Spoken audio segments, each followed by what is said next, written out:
À quoi ça sert la flexibilité ou la mobilité? Puis est-ce que c'est important d'en faire de ces types d'entraînement-là? Bien, numéro 1, c'est vraiment justement un type d'entraînement. Je vois l'activité physique comme 3 grandes cases. Tu as les activités plus cardiovasculaires, les activités plus musculaires et la flexibilité et la mobilité. Donc, quand on veut vraiment faire une différence dans ses performances sportives, puis aussi quand on veut vivre vieux longtemps sans avoir de blessures, bien, ça prend des séances d'entraînement spécifiques à la mobilité et à la flexibilité. Fait que c'est pas un petit 5 minutes à la fin ou 5 minutes au début qui va faire en sorte qu'on va vraiment être capable d'optimiser ses performances. Même ça peut nuire.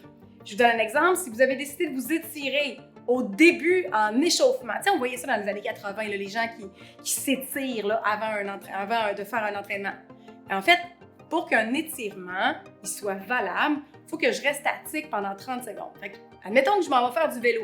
Me voyez-vous commencer à m'étirer puis essayer de m'échauffer en restant statique pendant 30-40 secondes? Mon corps ne s'échauffera pas bien. Donc, c'est pour ça que ça ne sert pas à grand-chose. Puis après, quand on veut aller s'étirer, moi, j'aime pas ça parce que mon corps est trop chaud. Puis comme je suis une personne intense, bien, je vais aller tirer beaucoup sur ma jambe. Puis des fois, je ne veux pas avoir les codes sensoriels pour me dire « Hey, arrête! Ça se peut que tu étais en train de te micro-déchirer quelque chose. » Donc, c'est pour ça que moi, je ne m'étire pas après. J'attends toujours minimalement 2 heures avant de m'étirer.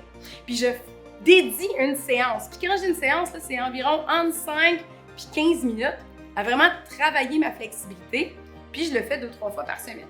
C'est ce que je vous envoie comme réponse parce que les étirements et la mobilité peuvent faire toute la différence dans votre agilité, dans votre augmentation des performances. Puis aussi, à long terme, vous allez gagner vraiment beaucoup parce que cette agilité-là qui est super en vieillissant, vous allez pouvoir au moins ralentir ce vieillissement-là par le fait de faire des exercices de mobilité et de flexibilité.